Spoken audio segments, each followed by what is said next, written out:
Con el doctor José Casañas Levy, abogado y fiscal, asesor del Congreso. ¿Qué tal, mi querido? Un gusto, Leo. Muchas gracias por la Muchas invitación. gracias. Bueno, y también está Ñandutí compartiendo ahí con el equipazo. Así es. Bueno, doctor, queremos hablar del caso del guardia de seguridad, que salió corriendo, le disparó a alguien. Realmente nos conmocionamos, pero no es la primera vez. Sí. Y ahondar un poco en el tema. ¿Cómo está regulado este tema de los guardias privados y cómo deben actuar, digamos? Bueno, es importante hacer una introducción muy breve en general para todos, no solo para los guardias, ¿verdad?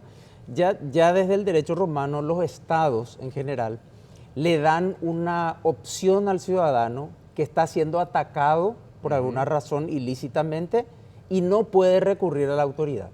Y esa opción es la legítima defensa. Ya. Es decir, si yo no puedo recurrir a la autoridad, la policía no puede llegar, yo puedo defenderme. Pero la Constitución claramente dice que es solo la defensa. ¿Vale? Es decir, yo no puedo hacer justicia por mano propia y buscarle a alguien que me robó y después agarrarle y pegarle. Eso no puedo hacer. Lo que sí puedo hacer es tratar de atajarle para que la policía después le arreste. Eso sí está permitido. Ahora bien, dicho esto, en cuanto a los guardias, por un lado tiene una regulación en la policía. O sea, la policía tienen que tener registrados quiénes son los guardias, qué tipo de arma tienen que tener un permiso. Solamente pueden actuar en el ejido del inmueble donde ellos están. No pueden salir a la calle a disparar o a cosas así. Y entonces, la legítima defensa lo que nos dice es, usted se puede defender repeliendo una agresión si su vida está en peligro, su integridad física, incluso la de un tercero. Yo le puedo ayudar a un tercero que está siendo agredido en la calle, ¿sí? Pero yo no puedo en persecución dispararle estando de espalda a la persona. ¿Qué fue lo que pasó en este caso? ¿Qué fue lo que pasó? Hubiera sido distinta la situación si el que estaba corriendo se daba vuelta y le disparaba, ¿sí? Porque ahí sí otra vez habilita a la defensa, ¿verdad? Aunque sea en la calle. Digamos. Aunque sea en la calle. Pero en este caso, por lo que se observa, el guardia le sigue unos metros, ¿verdad? Y una vez que está cerca, le dispara en la pierna. Ese es un dato importante también. Le dispara en la pierna con el aditamento que acierta el proyectil, lo que se llama la arteria femoral, que va del corazón y cruza en diagonal el cuerpo. Le termina causando la muerte. Claro, porque eso le desangra y se produce el shock hipovolémico. Esto nos lleva a la conclusión siguiente, que es donde yo diría que hay una interpretación errónea de la Fiscalía cuando dice fue homicidio doloso. Ya. Porque el homicidio doloso es quiere matarle. Pero obviamente si él le disparó en la pierna, su intención no era matarle. Su intención era aparentemente que se quede. Claro. Pero bueno, ocurrió eso y tiene que asumir la responsabilidad. ¿Cuál sería la...? Y es un homicidio culposo. Culposo. Es decir, tiene una pena hasta 5 años. Es menos que doloso. Es mucho menos. El doloso es de 5 a 20 y el culposo, que es un acto que uno no tenía que hacer y produce un resultado, es hasta 5 años. Esa es la situación de este caso, ¿verdad? Bueno, en este caso el tipo estaba huyendo. Sí. No sabemos si el guardia sabía que estaba robando, da igual tal vez. No sabemos. Y creo que da igual. Y al final le dispara en la calle, digamos. Sí.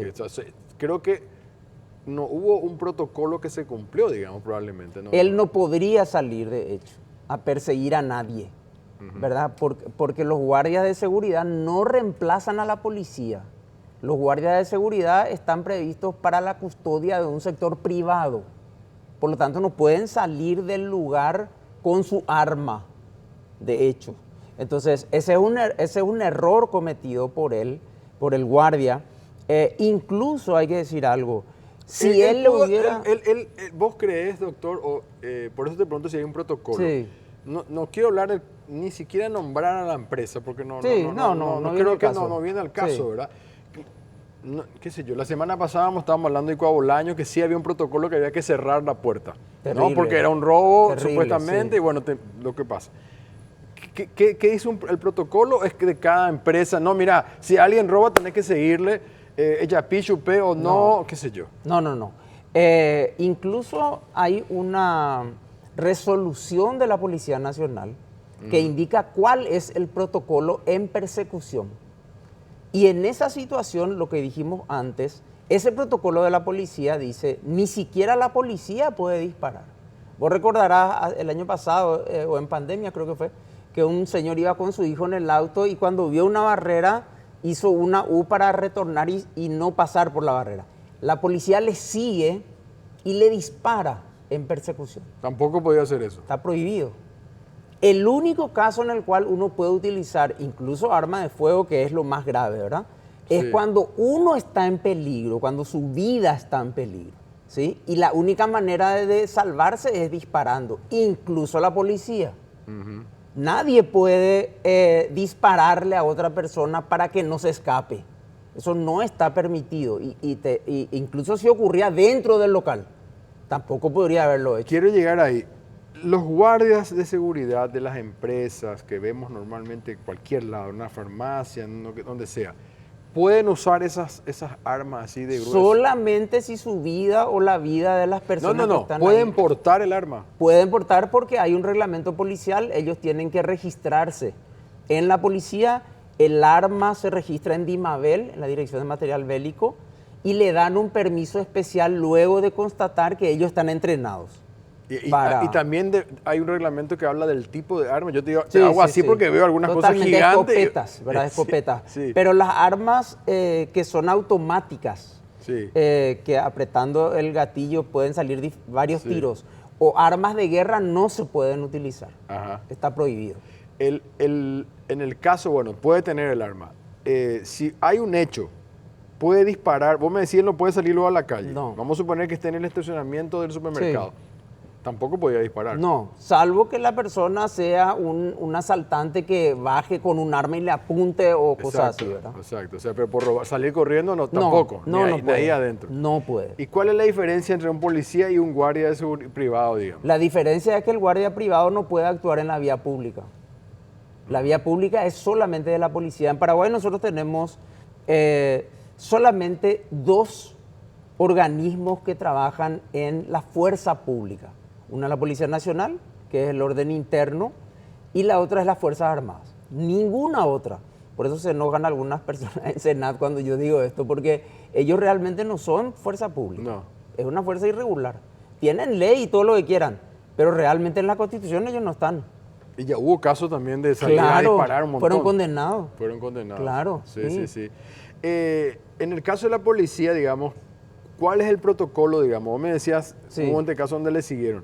Ellos tampoco pueden dispararle a No, cualquiera. salvo que sean amenazados o reciban agresión de los otros. Por eso siempre vas a escuchar cuando ocurre algo así, que la versión de los intervinientes es ellos nos estuvieron disparando. Ajá. Porque esa es la única circunstancia en la cual ellos podrían disparar, ¿verdad? Ya. Pero de lo contrario, no, ellos tienen que hacer todo el esfuerzo para cerrarle el camino, todo lo que haya que hacer, ¿verdad? Eso, que si un policía ve que hay un robo y alguien es pillado infragante, digamos, Sí. ¿qué tiene que hacer? ¿Qué debería hacer la policía, digamos? Tiene que intimarle a que se detenga, que es policía, y que suelte el arma. Pero obviamente en la realidad puede pasar también otra cosa. Puede pasar que el asaltante salga de la casa de cambio del banco disparando. Esa es otra situación. No, claro, ¿verdad? no. Pero de lo contrario, y este caso es especialmente triste, digamos, ¿verdad? Porque según lo que yo leí, lo que este muchacho había robado era una bolsa de café. Sí. O sea, de 60.000 guaraníes, es creo. terrible, ¿verdad? Sí, sí. Hay casos también que hemos visto, doctor, por ejemplo, en estas tiendas que hay mucho repartido por la ciudad, que roban un Sí. pedazo de carne, que Sí. se meten abajo, y vemos que los trabajadores de alguna manera son los que le van a palpar, ni siquiera es un guardia, digamos. Es como, también hay un tema relacionado hasta dónde un trabajador está exigido a tener que hacer eso. Claro, O sea, no debería.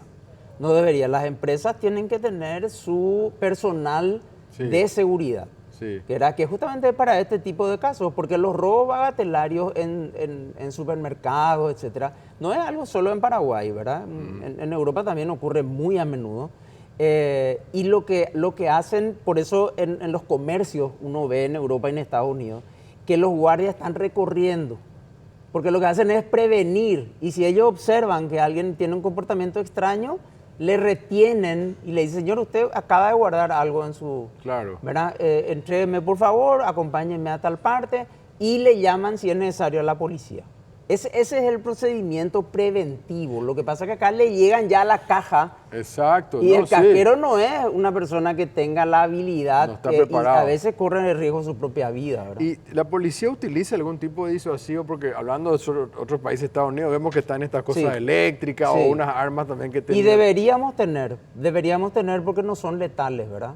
Entonces lo que permiten es que cuando una persona esté agresiva o se resista a que la policía o amenace con algo, utilicen ese tipo de pistolas. Creo que la policía estuvo trayendo ahora, tienen un cierto costo, pero yo creo que van a disminuir muchísimo los casos de disparos y todo eso, porque no van a necesitar utilizarlo. Entonces el policía ni siquiera toma contacto físico con la persona cuando es algo que puede controlar, ¿verdad? Después hay una cosa que se entremezcla, doctor, que tiene que ver con empresas de seguridad que están en manos de políticos, que tienen cierto poder, digamos, y que influyen, digamos, también para tener sus guardias en distintos lugares del Estado y tal. ¿Cómo se puede regular esto o está regulado? Teóricamente, o sea, no teóricamente, está regulado por la Policía Nacional. Ya. Lo que indudablemente creo yo todavía es necesario mejorar es el entrenamiento de esta gente. Porque cuando ocurren estos casos es cuando uno se da cuenta que esa persona no está entrenada o no entendió bien el procedimiento. Imagínate que en el caso de los policías a veces no entienden, ¿verdad? Y abusan de la fuerza en un caso en donde no era necesario abusar. Entonces, ese entrenamiento es lo que no es muy riguroso. Desde el punto de vista normativo está previsto. Cuándo puede usar, cuándo no puede usar, ¿verdad? Para todos, para los guardias de seguridad y también para la policía.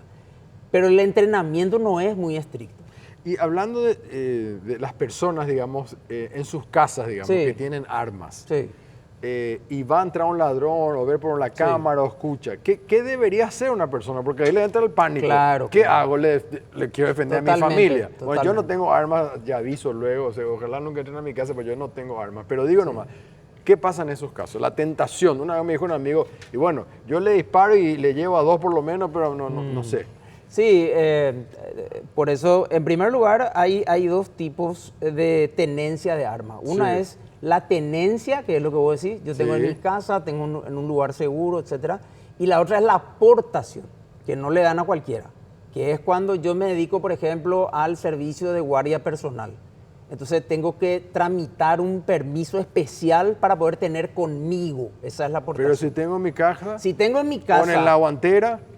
Y depende del permiso que tenga. Para tener en la guantera, yo tengo que tener portación. Ahí sí. Bueno. O sea, que no es a cualquiera. No. ¿Verdad? Entonces... Es muy importante a la gente que sepa esto. Entonces, si tiene un arma, que no crea que puede tener en la guantera. Ni aunque tenga esté a su nombre, eso no quiere decir que él pueda llevar a cualquier lado. ¿Y qué pasa cuando ocurre un hecho que cree que puede entrar en peligro su familia? Bueno, estando en la casa, y hay muchos casos ya resueltos sobre eso, la persona tiene derecho a defenderse cuando porque la invasión de domicilio, la violación de domicilio de por sí ya genera un peligro, ¿sí? Que después puede empeorar según la intención de la persona que entra.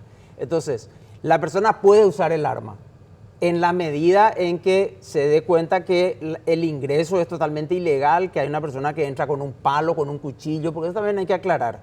No es que yo pueda usar el arma solo si él tiene arma de fuego. Si él viene con un cuchillo, con un machete, con un palo, yo puedo defenderme con un arma de fuego porque él me puede hacer daño también con el machete y con el palo o con lo que sea. Entonces sí puedo usar. Si yo tengo el arma y le digo deténgase o salga de acá y él sigue avanzando, yo puedo usar el arma de fuego. Pero no va a matar tampoco. No, en lo posible no va a matar, pero la ley contempla eso. La ley dice, si uno está, como vamos a decir, en una situación de pánico, que es una situación de extremo estrés, donde uno no puede hacer un cálculo frío totalmente, la ley dice, si pasó eso y el que estaba entrando era un ebrio consuetudinario que no entendía ni dónde estaba, y yo dije, no, estaba en mi comedor, me bajé y le disparé, ¿verdad? A un camarista le pasó esto hace unos años. La ley dice, si se demuestra que usted estaba en una situación de pánico, era las 3 de la mañana, estaba totalmente dormido, no sé, tomó remedio, etcétera, eso tiene una consideración para que la pena sea reducida, pero no se le exime a nadie de eso. Ok. Doctor, gracias por tu tiempo. Un placer cuando Muchas quiera. gracias. Después de la pausa vamos a tener a Mercedes Canese con su blog, que vamos a hablar del petróleo que llegó así al pico máximo y qué va a pasar a partir de ahora con este consumo que se intenta bajar y no se detiene.